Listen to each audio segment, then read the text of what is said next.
정부가 코로나19로 피해를 입은 자영업자와 소상공인에게 2차 긴급 재난지원금 지급하기로 했는데 과연 효과가 있을지 의문이다. 이런 얘기 벌써부터 나오고 있습니다. 소상공인 연합회 차남수 연구위원 나오셨습니다. 위원님 안녕하세요. 네, 안녕하십니까. 네.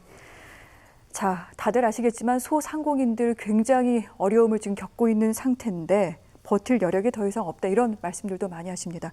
위원님, 지금 상황이 어떻습니까? 소상공인들에게는 그 2월 달에 있었던 대구발 그 확산 코로나로 인해서 상당히 어려움이 있었습니다. 그럼에도 불구하고 어떻게든 그 생업을 유지해가는 과정이었었거든요. 그 과정 속에 있다가 이번에 8.15 이후에 재확산을 통해서 소상공인들은 이게 끝이 아닌가라는 그 어려움이 있었습니다. 그래서 지금은 이 불확실성에 대한 불안감, 그것들이 지금 소상공인들의 머릿속에 또 가슴속에 있다고 말씀드릴 수 있을 것 같습니다. 그렇군요.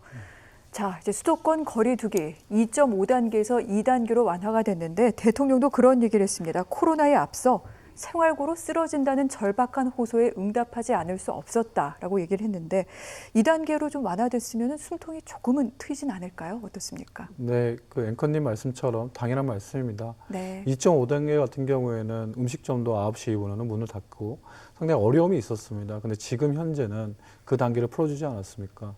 그럼에도 불구하고 또 안타까운 점이 있습니다. 뭐 PC방 같은 경우도 영업을 유지한다 하더라도 제한적인 영업입니다. 왜냐하면 학생을 받지 못하거나 또는 이런 여러 가지 음식을 못 먹게 하거나 이런 어떤 방역 조치는 그대로 유지하는 상황이 있거든요.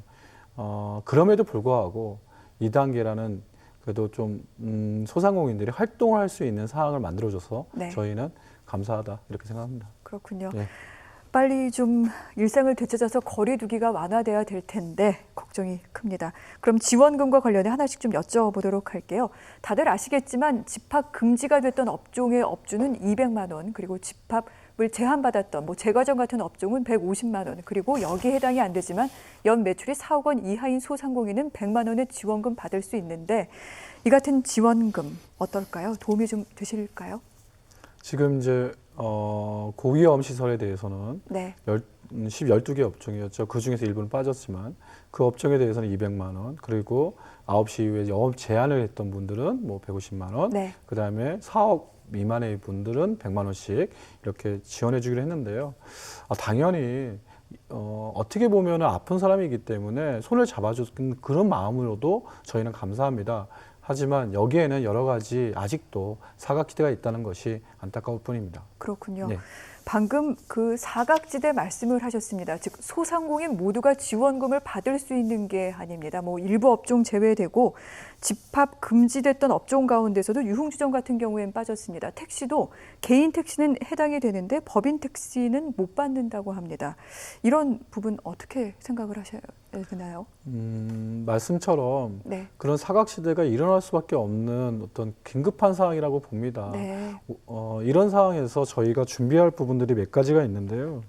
일단 시급성, 형편성, 공정성 이런 원칙을 좀 지켜가야 하는데 특히 이 문제는 꼭 거론하고 싶습니다. 매출 4억 이하라는 부분을 말씀을 주셨어요. 근데 매출 4억은 실질적으로 마진이 많은 데도 있고 매출 1억을 내더라도 마진이 적은 부분도 있고 큰 부분도 있습니다. 그래서 단순히 매출만으로 생각하는 거에 따른 또 다른 사각지대가 일어나서 그 점이 저희 쪽에서는 좀 다음에 혹시 정책을 진행할 때는 꼭 이 점을 좀 체킹하면 좋겠다. 그 말씀도 꼭 드리고 싶습니다. 그렇군요. 저희가 이번 지원금 결정 같은 경우 매출액을 기준으로 그렇게 지급을 하게 됐는데 이 부분이 실제 어떤 소득이라든가 이익하고는 또 연동이 되지 않는 부분도 분명히 있는 것 같습니다. 정부에서 다음번 결정을 할 때는 이 부분까지 좀 봐야 될 것 같습니다. 그리고 폐업자 하신 분들, 폐업한 소상공인들에게도 지원금이 나옵니다. 재도전 장려금 50만 원을 준다곤 하는데 이 부분 올 8월 16일 이후에 폐업한 분들에게만 지급이 된다. 이런 얘기도 나오고 있습니다. 사실 폐업을 하신 경우에는 정말 막장이라고 얘기를 할 수 있을 정도로 막막한 그 길에 다다른 상태인데 이런저런 도움을 또 받지 못하는 경우도 있고요. 이 부분은 어떻게 해야 될까요? 폐업하시는 분들에게 50만 원이라는 금액은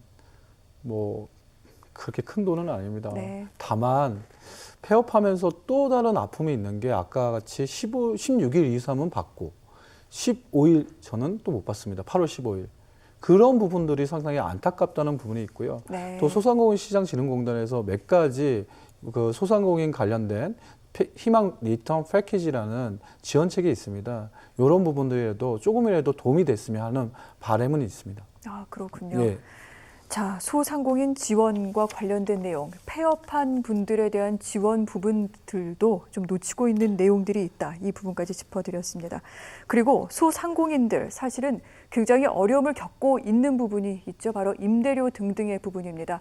지금 뭐 이익이 나지 않으니까 임대료 내지 못하고 그러다 보니까 명도 소송 위기에 처해 있다 이런 얘기가 나오는데 명도 소송, 이 계약을 이행하지 않은 세입자를 내보내는 소송입니다. 그렇기 때문에 이 부분에 대해서 소상공인들 같은 경우에는 좀 이를 좀 유예할 수 있도록 국가에서 조치를 취했으면 좋겠다라는 그런 얘기를 하고 있습니다만 또 이게 개인 간의 어떤 사적인 계약과 관련된 부분이고 건물주 입장에서는 재산권이 침해될 수도 있어요. 이 네, 부분은 맞습니다. 어떻게 해결을 해야 됩니까, 위원님? 가슴 아픈 이야기입니다. 네. 임차인과 임대인과의 관계. 하지만 같이 살아가야 할 집이 터전입니다. 이 터전에서 혼자만이 이익을 창출하고 또 어떤 사람은 아픈데 그걸 또 안 닦아주면 그것도 아픈 일이지 않습니까? 조선 농지렁이라는 그 얘기를 꼭 드리고 싶습니다. 조선 그 일정 강점기 시대에 소작인들에게 그 차임 감면권이 있었습니다. 그 당시에도.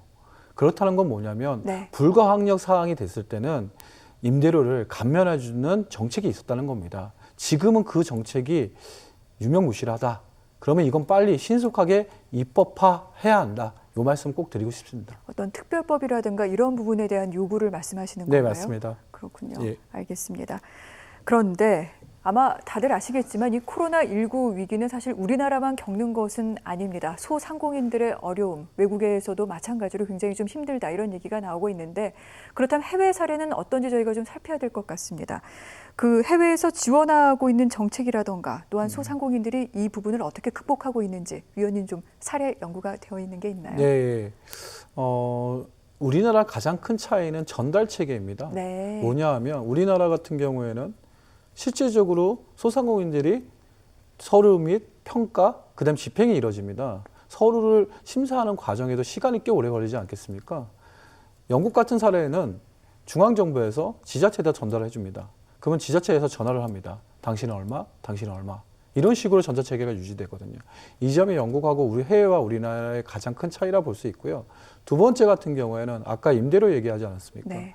프랑스 같은 경우에 직접 지원을 해줬습니다. 3개월간. 저는 이런 것들이 아직도 소상공인들의 정책들이 아직도 우리나라에서는 제대로 체계화되지 않았다. 이 부분을 빨리 만들어 가야 한다. 이 말씀을 꼭 드리고 싶습니다. 체계화라고 얘기하시는 거는 지금 이제 외국 같은 경우에는 직접 어떤 지자체라든가 정부에서 이것을 내려보내는 그런 형식에 대해서 말씀을 하셨어요. 네, 맞습니다. 우리는 그 부분이 제대로 갖춰져 있지 않은 겁니까?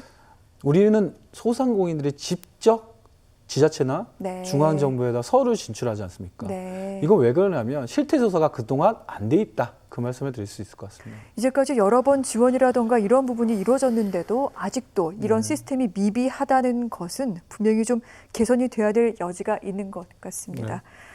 자, 당정 이번 코로나 위기 아마 당분간 좀 계속될 것이다 이렇게 보고 있는 것 같습니다. 그렇기 때문에 3차 또 4차 재난지원금 지급 가능성까지 열어놓고 있는 상황이기도 한데 다들 아시겠지만 소상공인은 우리 가정과 또한 사회의 허리이기도 합니다. 이를 지키기 위해 위원님 좀 제언을 해주신다면요. 마지막으로 이 말씀은 꼭 드리고 싶었습니다. 소상공인이 어떻게 보면은 경제 중심이라고 말씀을 주셨지 않습니까? 네. 말 그대로 간염병이라는 국가 재난 상황이 나면 그걸 선제적 국가가 대응을 하고 있지 않습니까? 경제적 대응도 꼭 필요하다고 봅니다. 네. 그것을 후발로 하는 것이 아니라 동시에 간염병과 그 선제적 대응과 똑같이 경제적, 사회적 약자에 대한 경제적 대응도 똑같은 시점에서 이루어져야 하고 그것도 단계별로 진행해야 하지만 이 정책이 소상공인들에게 체감할 수 있다. 이 말씀은 꼭 드리고 싶습니다. 그러니까 우리가 감염병 위기 대응을 할 때 어떤 그 단계적으로 대응하듯이 소상공인에 대한 지원이라던가 어떤 그 거리두기 정책을 시행함에 있어서 이 부분을 고려하면서 영업 네. 제한이라던가 금지 같은 것들도 시행할 수 있는 그런 부분이 필요하다. 네, 이렇게 맞습니다. 말씀을 해주시는 거죠. 예. 이런 부분들 앞으로 좀 여러 가지 부분에서 좀 고려를 해야 될 것 같고요. 네. 위원님, 이 부분이 사실 궁금하기도 합니다. 소상공인과 자영업자의 비율이 우리나라 같은 경우 외국보다 상당히 그 비율이 많다고 이런 얘기도 네, 맞습니다. 많이 나옵니다. 그렇기 때문에 이렇게 위기에 처하기도 한데 이런 근본적인 부분부터 해서요. 사실은 어떤 그 대책을 내놓음에 있어서 여러 가지를 좀 고려해야 되는 사항도 있을 것 같습니다. 위원님께서 좀 얘기하시고 싶으신 부분이 있다면요. 소상공인들은 우리 가족입니다. 네. 가족이 무너졌을 때 어떡합니까? 그 어머니, 아버지, 자식, 딸 모든 분들이 다 무너지는 겁니다. 소상공인은 우리 경제에 있어서 네. 가족 같다 생각하시면 됩니다. 그들이 함께 가야만 우리는 이 경제가 건전해질 수 있고 네. 이 생태계가 계속적으로 선순환의 구조로 발전해 갈 수 있다는 말씀을 드릴 수 있습니다. 결국 누군가를 함께 온 국민이 정부나 또는 소상공인 네. 그리고 소상공인과 함께 커가고 있는 중견기업이나 대기업도 손을 잡아주셔야 합니다. 그들을 버리지 마시고 함께 이 국난을 극복하는데 앞장서 줬으면 감사하다는 말씀 드리겠습니다. 우리가 어떤 경제 지원이나 기업 지원을 얘기할 때 대기업이라던가 중소기업에만 맞춰져 있는 부분이 네. 있는데 그 근간에는 자영업자와 소상공인이 있음을 네. 잊어서는 안 된다. 이 네, 부분을 맞습니다. 강조하신 걸로 알겠습니다. 오늘 소상공인연합회 차남수 연구위원과 말씀 나눴습니다. 고맙습니다. 네, 고맙습니다.